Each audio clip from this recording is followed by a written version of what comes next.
Alright guys, welcome back to my channel. Today we are going to winterize a camper yet again, and I have a few more tips that I want to add, and I have a couple questions that were asked to me. I've answered them on my page on the video. However, what I'm going to do is I'm going to address them again, and we're going to start right here at the connection and show you what I got. Alright, so right here I'm just plugged in with an air compressor, as you see, and I have my homemade, I'll zoom in a little bit so you can see, air valve. Now, RV plug, I guess you call it, winterized plug out. Now this one's leaking because right here my valve is apparently is broke, and I need to fix it. And I have a new one, but it doesn't really matter. I'm not gonna fix it today. So you might hear a little air right here. That is the only reason why. What you want to do is, first you want to make sure that your low point drains, every drain that you have, whether it be, you know, the shower right here for instance, make sure everything is completely closed. And let's start here in the back while we're out here. So when I open this up, first thing is you see these little box elder bugs. These are the bugs I'm talking about that come out. This thing was completely full, and if I pull them up, as you see, there's two sitting right there. They're waiting for me to close this up. Heck, there's a bunch of them, so they can get in here. No matter what you do, you're pretty much always going to have problems. You're going to have bugs in here, and that's just the way it is, unfortunately. So we're going to start right here. We are going to open this valve up, let all the water out of the tank that's possibly still in there. I've drained it every single time I've been camping, and a lot of people have asked me what size this is. Now what I have here is a 3/8 compression to a 1/2 inch. So that's 3/8. That's 1/2 inch. This is what fits mine. This is an Atwood water heater, as you can see right here. And this is all I do. I just took the plug out. I put a brass fitting in there. I used some heavy duty tape. I keep my plug here just in case for some reason this thing fails. And I just open it up. Let the water.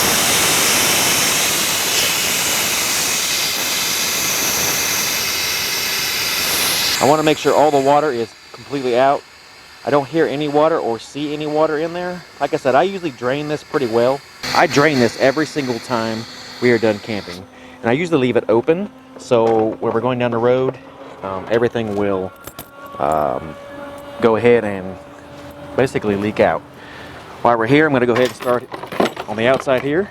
I'm going to go ahead and drain this. Now, I do have the pink antifreeze that I only put in the drains. I do not like it in my inside of my water lines. I do not drink the water in here at all, but at the same time, I don't want it in here. All right, we'll try the cold.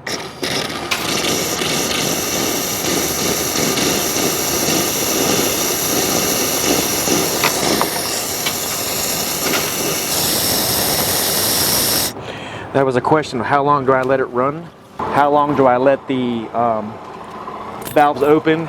Now I just do it until I think it's suffice. Usually right about a minute is what it takes to get it squared away, and then I go to the next. Now I'm going to go back over on the shower side once my air compressor fills up. And I definitely need to tell you that I only run 35 psi for the air in here because I don't want to put any more than that. Most everything in my camper is PEX. I've looked, trust me, I've looked. And it's PEX, and you know, you can run really high pressure, but that doesn't mean that your faucets will actually hold that. So just because you see PEX in there doesn't mean your faucets can hold, you know, 60, 80, 90 pounds. So I keep it at 35, and I've had no issue whatsoever with that. You know, that's a pretty low pressure, and a lot of people may say different, but I'm telling you straight up, 4 years now, I've been doing this, 4 or 3 years, I guess, and I've had no issue whatsoever. So right now it's at actually about 30, but you know, 30, 35 is, you know, where I usually keep it at. So we'll just bump it up just a little bit. There we go. So one thing you definitely want to make sure is when you do this, you don't hold this anywhere near you because it will squirt out. And I always take my heads off of all my showers just so I make sure that there's no water holding in there and bust them, because I really don't want to replace anything that I don't have to do.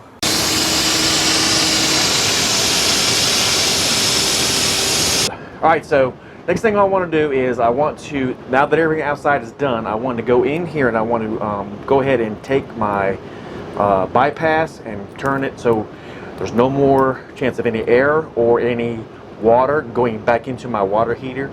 And when I'm done with that, when it's all said and done, I get all the drains and everything completely what I feel like is done, I will go back out again to the outside and blow out one more time just to make sure. Let's go ahead and get in here. I'm going to show you the water heater bypass. Most all of them are the same. Some of them are different. From what I've been told, pretty much all the new ones are the same. So if you have a setup that's similar to mine, it's really easy to do, and I'm going to show you. Alright, so in my bunks, at least in mine, is my water heater. Now we have our last year's camping stuff here where we slept in here, and what we do is we just pull the mattress up, and we have two doors here. This one is for storage, you see. We keep just a little bit of stuff in here, like, you know, chairs, and there's not too much in here right now, but we usually keep a barbecue grill in there and such.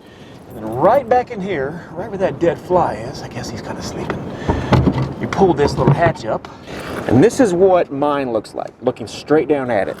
So I have a whole bunch of valves, which looks very confusing to most people.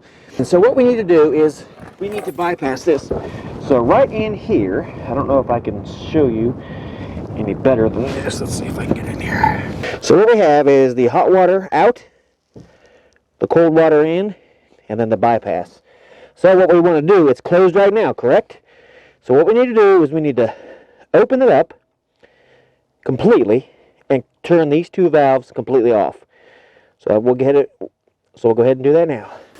Alright, so now what we have is the valves closed, the hot water going out, the cold water going in, and the bypass open. So it completely eliminates the water heater from everything. So what I suggest doing now is, while you're in here, looking to see if you see any old leaks or anything that could be potential hazard for next year's. You know, when you go ahead and take it out for the first time, everything looks good here. I don't see any water. So we'll go ahead and we'll move to the next step. Okay. With all that done, I put the little board back and I close the curtain. So before, I said in my video, I think I wanted to start at the furthest spigot, go to the back. Now, I've seen where it doesn't matter where you go. I thought it did, but it doesn't. So we're going to do, I'm still going to follow that, even though I did the outside first. Like I said, I'm going to go back around one more time and try it again. But I'm going to start right here in the kitchen sink. I'm going to go ahead and let the water out and see what happens. How much water comes out, and then I'm going to go back to the bathroom, do the same thing, and we'll almost be done. Now, keep in mind, today is about 35. Last night was about 30-ish. And, you know, I don't really worry about the water here too much right now, but tonight is supposed to be like in the 20s, teens and 20s. So I want to make sure that I get as much water out and as much RV antifreeze in my P-traps as humanly possible, along with my black tank. I don't ever worry about my black tank at all because it's so empty. There's a little bit in there, obviously. You can't get it all out. This is the way it is. Unless you ride down the road with your cap open, and you definitely don't want to do that. And it's okay. After it's all said and done, just pour the rest of what you have right in there, and it's going to be okay. Nothing's going to hurt it. It won't freeze. Even if it does, it's got so much room to expand. Unless you have it full, then I would maybe worry about it a little bit. I'd probably dump a little bit more, but anyway. Guys, if you're liking this content right now, stop what you're doing, minimize your screen, hit that like, and subscribe, because I do have some more videos coming out on stuff like this. The next video I want to do is, I have asked numerous people what to do if my slide out fails, because, you know, my camper is getting older. It's 4 years old now, and I don't want to be stuck somewhere and not know how to get my slide out in. So, you know, I'm thinking, you know, okay, I've asked people at the campsite. They said they didn't know. I've asked my people that I bought this thing from. They was like, yeah, well, you have to call somebody. Well, that's not the right answer, guys. The right answer is, I need to know how to do it, because you can't always call somebody. You might be in a remote area where you have to figure out how to get it in. So I have done some digging in, and I think I have found out a way to get mine manually in if need be. We're going to try it out and see. We'll do it on video. Anyway, let's get back to this video now. Okay, so we're here at the sink. We're going to go ahead and we'll do the cold water first. It really doesn't matter at this point, but that's what we're going to do first. And we're going to let all it come out and do what it's got to do for a few minutes. Like I said, I'm going to come back around and do it one more time. I don't know that I'll do it on camera, but trust me, I think it's important for you to do it at least one more time. Just go around and hit them real quick, make sure everything's good, and then we'll, you know, you can call it a day after that. All right, let's do the hot water.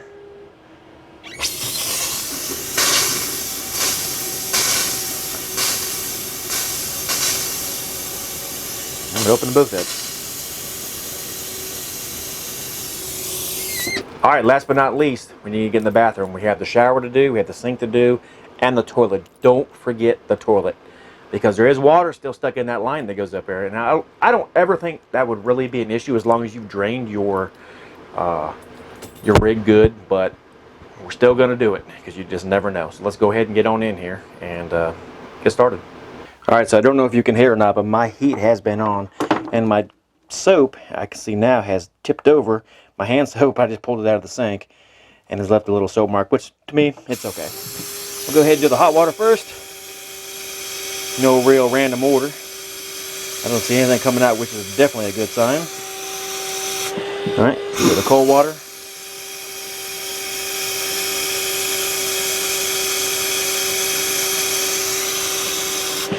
All right, we will do the toilet. Now, this is a good time to make sure everything is good and clean. Oh yeah, see how the water came out of there? And I can see that there's a little bit of water in there. Just for residual, it's probably just from the water that came out, because I can tell you that we definitely always empty it. All right, and we'll do the last thing right here, which is so I bought this shower head at Walmart. Seems to be pretty decent. Oxygenics body spa, and it made a difference in here for me. All right, so I just took it loose. Go ahead and we'll make sure we don't get soaked, and we'll turn it on.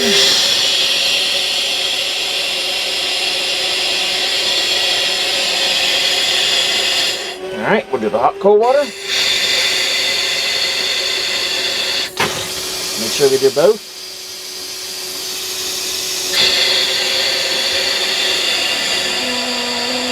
I think we're good. No water. That's a very good sign. All right, so for the whole time I have been in here, I've been running my heat just to make sure everything was working, because we usually do not go camping in the wintertime, but you never know. We may get a wild hair up our butt and go to Tennessee for Christmas, or you just never know. So it's always good to know if your stuff works. I've let it run. It's been on for an hour. It was 41 in here when I got in here, and now it's 70, so I just now turned it off. Everything works perfect. One thing I want to tell you. So we took a family vacation to Chincoteague, and a couple of nights it was extremely hot. Obviously, it's summertime, right? Well, when we were camping, usually it's always in the middle of the night, of course, about 3 in the morning, our air conditioner was blowing ice on us, and I was like, what in the heck? I got up and I looked at the fan. I thought, well, maybe the filter's dirty. Well, that wasn't the problem. There was ice all over that too. Could not figure it out. Luckily, I have good friends who know about air conditioning. Now, if you want to check that video out about the Chincoteague, I'll link it right here. It was fantastic. I recommend going there. And basically what happened was, during the nighttime, when we were going to bed, we would close off a few of these vents. And that air conditioner for your camper, or at least mine, it is made to blow out of every vent at all times. Now, you can close the vents, but I don't recommend leaving them closed, because that's what happened to me. I closed them during the nighttime, so the air conditioner would not blow on me. And it basically didn't have enough force to push out the rest of the vents in the ceiling, and what had happened was it backed up into the air conditioner, which obviously froze the coils, which blew the ice off because it was trying to do the right thing and it wasn't working out. Anyway, after that, we left all the vents open and we never had an issue. We just turned the air conditioner down to where it wasn't freezing the crap out of us during the night, and everything was solved. All right, so the last thing we need to do inside here is we need to make sure there's no water left in our water pump. Now, I had some issues also with my water pump during last spring season, and I was for sure that my water pump was bad. Well, it wasn't.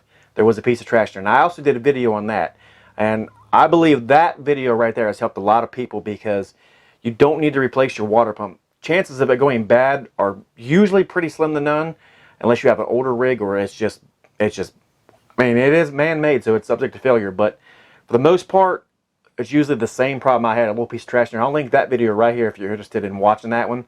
It may help your water pump, because I'm telling you straight up, it really was the issue for me, and it helped me a lot. Saved me about, what, 80 bucks or something. Plus, if I had to have somebody else fix it, who knows how much that would have been. So, without further ado, let's run the water pump. I'm going to turn the spigot on, turn the water pump on, and we'll see if any water comes out. All right, so we'll come up here and we're going to look here. My battery is fresh, or my battery is full, my fresh is empty, my black is empty, and my gray is empty.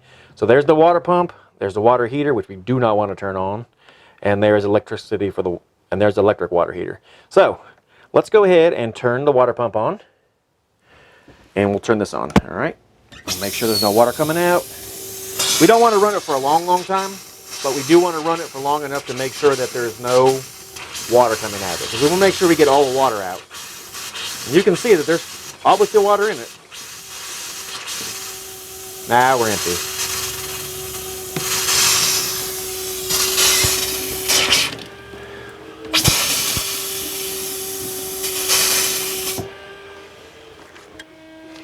So I let that run for what, 15-20 seconds?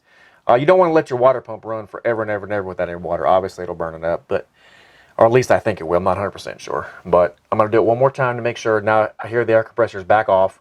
Do it one more time just to make sure, and then we're going to go outside, hit all the low point drains and all the drains that are outside. Let them run completely free. Now there will be water in that. There's always water in that. Even though I've drained it, I feel pretty sure that we'll see water. Maybe not, but I'm pretty sure we will. Let's see it again. Water pump on.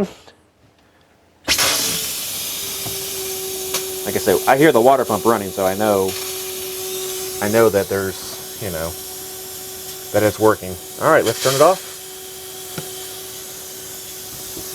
Turn our spigots off. All right, so here we have another low point drain. You want to make sure that you always know where these are, even if your camper is old and this thing's wear off. You always want to make sure you know. And mine is right there. And there's probably not a whole lot of water in there anyway, if anything. Usually I leave it open. Yeah, there's nothing in there. My other ones are right back over there where we're getting ready to head now. All right, last but not least, my last two low point drains. And I've already went ahead and let all the air out of my hot water heater. So we're going to go ahead and see now if I can get focused in here. So there is my drains. We're going to go ahead and open them up. I'll try not to get wet. I'm standing like a dummy downhill of the wind.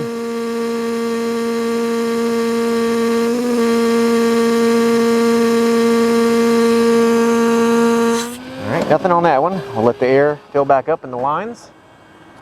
When I hear it stop, there we go. I'm probably going to get wet on this one, but you know what? Hey, it's for y'all.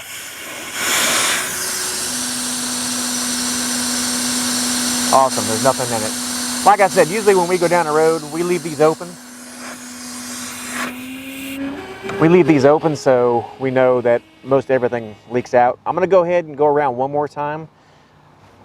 Try it one more time, let all the air back out again. So one thing I recommend while you're under here is you look at everything you have.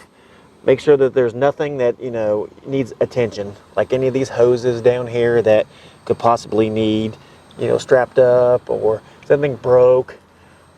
You see, everything looks good under here. I've already looked under here, so I already know. But you want to look at your tires. You want to just take a visual inspection. Now see, we were going down the road here and we lost a little cap air for the bearing. Not a big deal, but you know, it's just something that, you know, you notice. So one thing that I will tell you, if you have one of these, it's right above your city water connection. I call this a turbo turd. Basically what it does, it goes inside of your tank and your black water, and it cleans your black water tank to get all of your solids and stuff out. I recommend, because I didn't, one time I did the video, I recommend going ahead, hooking it up and flushing that out as well. That way it goes in the tank, and the line between here and there is actually out of water too. There should be nothing in there because it's pretty much, it goes right in and goes 90 straight down at the tank. All right, so let's go ahead and pour this in here and get the drains, everything taken care of. Now, I probably won't take the camera back outside for my outdoor sink, but just know it's the exact same thing. Like I said, I've already had another video where I've done it, so it's pretty easy if you just want to see. Basically, I just do the same thing. Now, one thing I will caution you, last time when I did this, I got this RV antifreeze on my plastic here, and it didn't do anything except make everything really sticky. So, I'm going to try not to splash it everywhere except right in the drain, just, you know, for my own. Now, I thought about using, why don't people just use the blue stuff, like if you go to Walmart or whatever and they don't have, you know, your RV antifreeze or wherever you get this from, True Value or whatever. I actually bought this from Tractor Supply, $2.99 a gallon. So, but I thought, why would I not just use the blue antifreeze for your windshield? So I thought, all right, well, I'm going to Google it because I really don't know. And of course, there was a lot of different, you know, people saying different things. You use the blue, the alcohol inside will actually start to deteriorate some of the rubber bushings possibly, and the alcohol in it will actually evaporate. Then you're pretty much left with nothing anyway.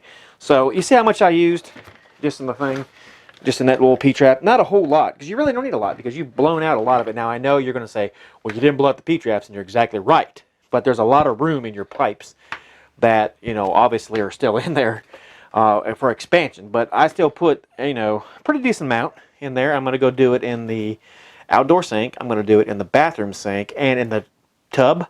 So you may be saying, how much am I going to use of this? Now, I really don't know.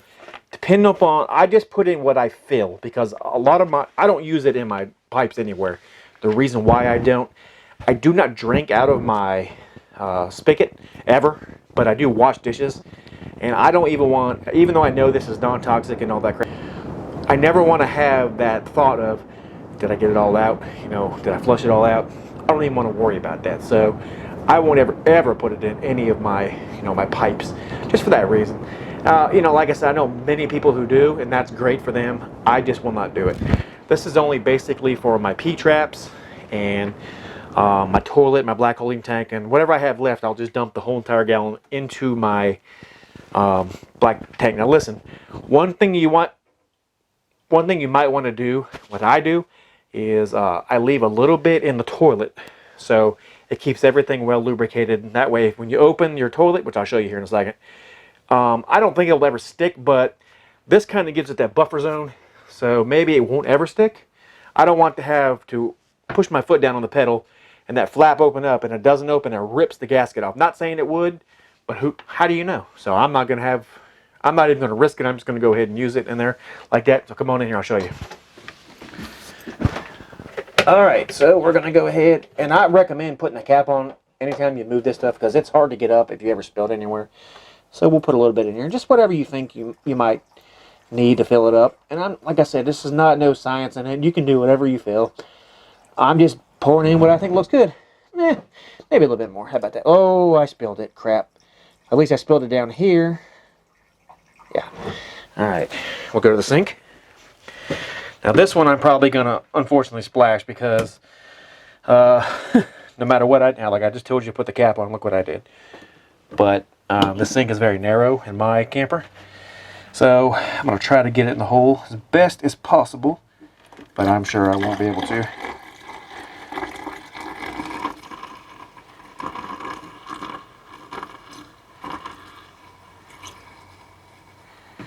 Pretty good. All right, so that's what we have left, about half of a gallon maybe. So we'll put the rest of it right here. And we'll leave about that much in here of this jug to do the next little thing I'm going to do. Go ahead and flush this in there. All right, might put a little bit more in there. All right, and then the rest, what we'll do is we'll just leave it. Well, I might put a little bit more in there. There we go. And we'll just dump this in here, and we'll let it sit. That way it'll keep everything, all the gaskets, nice and pliable.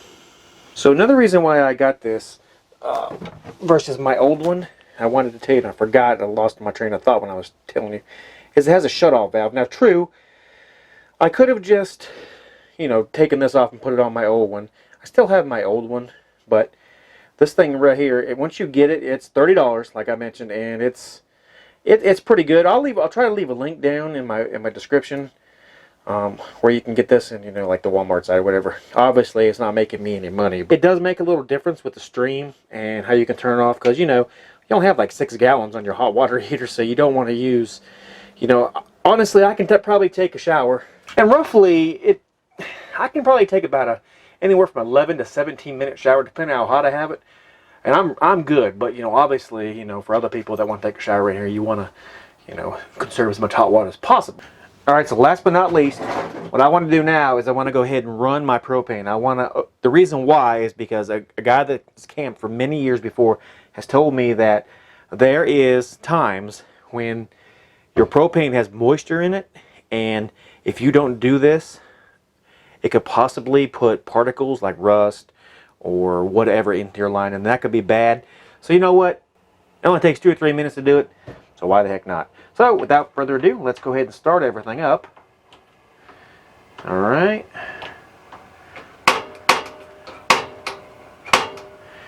I'm going to go out and I'm going to turn the propane off so it'll burn everything out. I'm heading outside right now, so you should be able to see the propane turning off. Isn't that cool how I have this remote microphone where I can just walk around and, you know, still do a video and not be in there with the camera? Okay, well, we're heading back in now. I'm gonna shut the door, and propane's off. So we are good. I feel like that was more than enough to get it done. We'll go ahead and we'll turn off just. All right, so the last thing I do want to show you guys, after dumping all that in there, you saw how I did it. It was really cut and dry. I think it's important because I've run into this already once this year, and it was terrible. I don't know if it was a mud dauber or whatever, but I don't know what happened. But every single one of my locks, I now will be squirting WD-40 in it before I winterize, or after I winterize it, I guess. That way, when next year comes, everything is well lubricated, and if not, at least it's not as bad as it could have been, because I'm telling you straight up, I had to force that key in there and I thought I was going to break it off. I don't know what was in there. I got it loosed and it looked like there was mud on it. I'm assuming that because it's got a little flap on it, that when the key went in there, the flap stayed up and something went in there, whether it went mud dauber, I don't know what it was. But let me show you real quick how I'm going to do that, and then this video is complete. So I'll just hold my paper towel somewhere right in this vicinity, and I'll just go ahead and spray the locks. That way it'll catch any residual. And I really don't want to get any on here because, not that it'll hurt it, but you know, you want it to look nice. So what you can do is you can take your straw and you can kind of push that little lip back and just push it in there. Now, I'm not going to tell you that every time it will go as easy as that, because right now, as you see, I'm struggling. Maybe you can, maybe you can't. So I'm going to have to put that in there like that and then put a key in there to move it around, because obviously it won't open up like it should. Now, it should open now. Let's see. Yep, there we go. Alright guys, there you have it. You got all your lines completely drained. You have your water heater taken care of. You have all your antifreeze in your lines. You have all your locks, all your joints that move. You have that all taken care of. You also have your propane line, which, guys, if you know anything about that, if what I'm saying is correct or not correct, let me know in the comments below, because I do want to know. You know, this guy that told me this, he's a camper, and he's a regular camper, but he always winterizes his stuff, and you know, because he doesn't really do it too much in the wintertime, and you know, so I have to believe him. You know, he's had a camper for 40 years maybe, and he's been doing it, and he's had no issues. So why not take that little bit of time and just do that, if that helps. I don't know if it does or not, but if you guys know, leave it in the comments below. Also, make sure you hit that like and subscribe, like I've already mentioned a couple times, because, you know, I will be doing videos periodically. I do all kinds of stuff, as you see on my channel, and I do want to learn how to slide my slide in if need be, you know, if you can't do it, because that to me is important, because, you know, you should know that. I mean, that should be something that somebody should know, and I have not found really anything on YouTube that is, like, very informative on that, and to me that's pretty crappy. I mean, guys, come on. Somebody should have already done that video. So, guess who's going to do it? This guy right here. So, one more thing. If you do spill any of your fluid in your sink or whatever, take a paper towel and clean it up. Pretty cut and dry, pretty easy. Guys, look, I used 1 gallon this time. I think last time I might have used 1.5 gallons, maybe 2. I just do what I think needs to be the best. I don't think there's any magical number just do what you want. I bought 3 gallons just in case I decided to use more, but it's always good to have some on hand, because let me tell you, right now, nobody in the town I live in has any. This was the last resort that I had, and they had like 15 gallons left, and I thought, you know what, I'm getting them. So I got 3. I'm good, you know, and I got spare for the next year. And one final thing I do want to say. There was another question or another comment which was very good for me too, about the battery outside that runs the brake system and, you know, the lights in here when it's not plugged in. I found from another YouTuber that if you leave your rig plugged in, your battery will stay charged, and I have not had a minute's problem with it at all doing that. So I just leave my battery now. I had it on the battery tender before, and I just leave it plugged in to my wall, and I've had no issues whatsoever. The battery stays completely charged. As you saw when I pushed the button on here when I showed you the water pump, it was completely full. And even in the coldest weather, I come out here sometimes and I push the button just to make sure everything looks good, make sure nothing broken here or whatever, you know, and you know, everything has always been good, and thank goodness.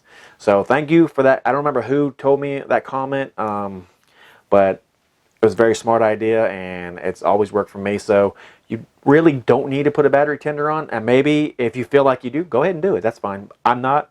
I've been plugging it in. I've had no issues whatsoever.